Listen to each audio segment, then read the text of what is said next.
I'll start by introducing our wonderful panelists. So first we have Miss Lucy Meyer.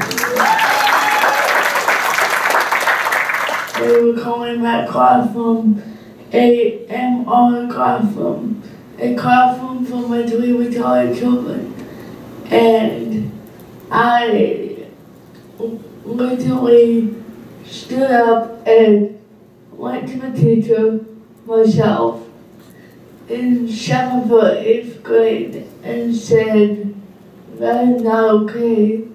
You can't call these kids that because they're not. They are perfectly fine." When I changed the classroom in middle school from an MR classroom to an IT classroom, which is intellectual disability classroom. And now in high school, I actually started doing all the campaigns where kids sign posters and things saying not to use the R word, and it's very, very important, but kids and teachers don't use it towards anybody or anything. My family, they still use R words to this day, and it's just me trying to educate them still.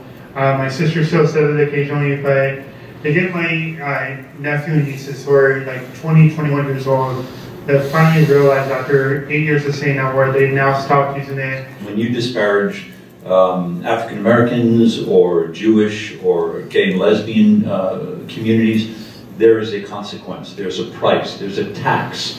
Since you can use that language, you're free to use that language, but there's a consequence.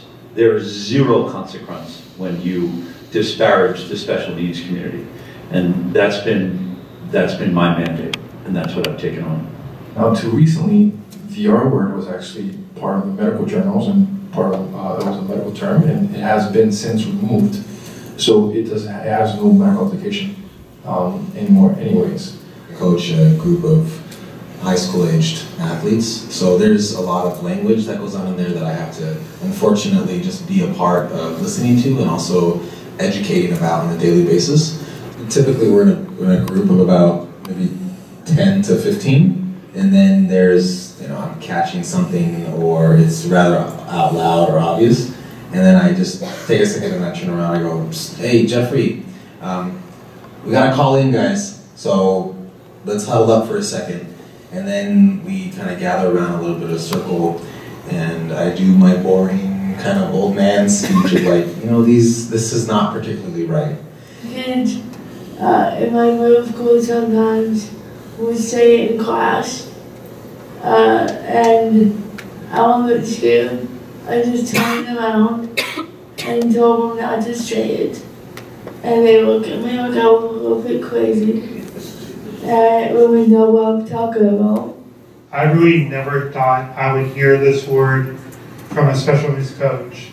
And all of a sudden I hear her talking and she says, "That's so retarded." And I'm like, "Excuse me, what did you say?" And just the look on her face, she was just like, "Oh my God, I really just said that in front of Dustin of all people."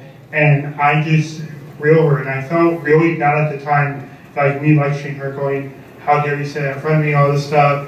I pretty much had her in tears, and I really felt bad at the end of this.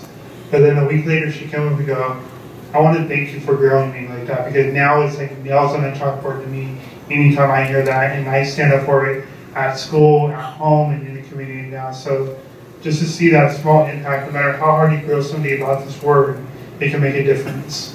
You want to see a community that has no sexual or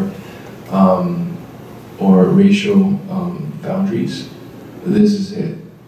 You see them hanging out, playing sports together, going out together. Inclusion not only is with us and them, but also within them. No matter what race they are, no matter what sexual orientation they come from,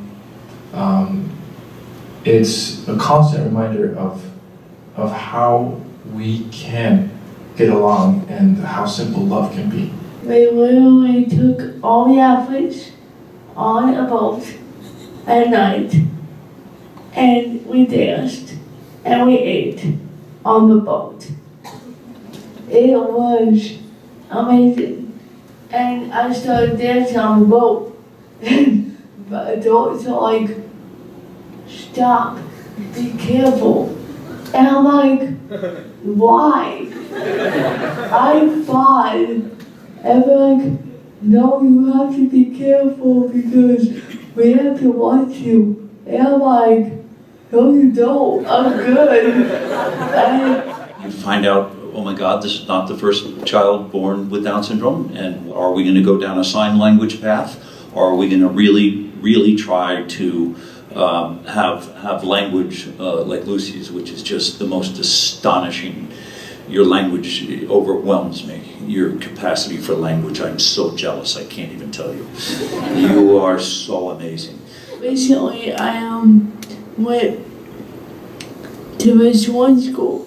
The kids were so interested in everything. How did I get cerebral palsy? Why do I have cerebral palsy?